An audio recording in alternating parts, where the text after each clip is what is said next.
أعوذ بالله من الشيطان الرجيم بسم الله الرحمن الرحيم لا إله إلا الله محمد رسول الله آمنت بالله وملائكته وكتبه ورسوله واليوم الآخر والقدر خيره وشره من الله تعالى والبعث بعد الموت. زما ګرانو اوریدونکو کتونکو او مینوالو پښتنو مسلمانانو علماو څومره چې په دې نړۍ کې د پښتنو په ریجن کې څونه پښتانه دي ټول مسلمانانو ته دا کلمه چې ما وویله نو زه مسلمان یم، د مسلمان په کور کې پیدا یم، زمونږ په کور کې مدرسه هم چلیږي. ما چې کومه زما ویډیو ده هغه ما نه په ډېره غلطۍ سره زما په ناپوهۍ سره زما نه شوې ده او ما فکر نه دی کړی چې دا زه ویم څه او په آخره کې یو لفظ مې ویلی دی، په هغه لفظ باندې زما ویډیو خلکو وایرل کړې ده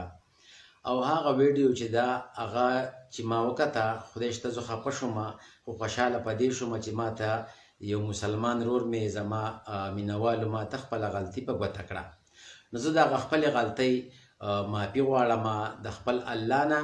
او بیا ستاسو نه او ستاسو د ټولو چینل والو نه هم معافي غواړم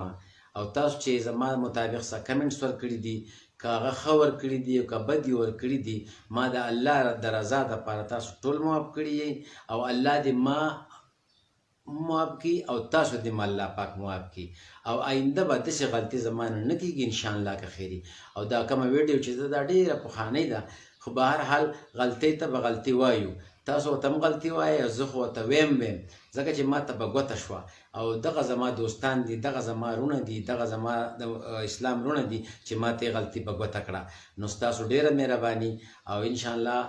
زه به آینده دپاره داسې نه کوم. زما توبه ده د الله نه او د الله نه معافي غواړم، بیا ستاسو نه معافي غواړم. که د چا دلازاري شوي چا زړه ته ټیس رسېدلی نو زه ترې معافي غواړم او ما معاف کوئ او امید دی چې تاسو به داسې کوئ ځکه چې الله پاک د سلو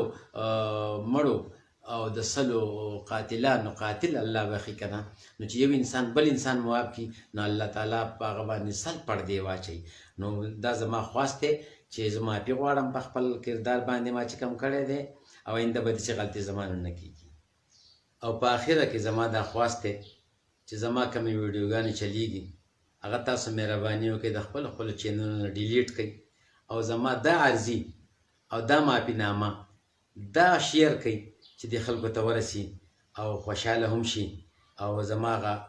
مداوه وشي د زړه هغه. او زه به ډېر په ټینشن کې یم، خفه شوی یم نو الله دې تاسو نه خفه کوي، الله دې تاسو باندې داسې خبره چېرته نه راولي. د الله په امان الله مو ښاد او آباد ساته، خوشحاله اوسئ.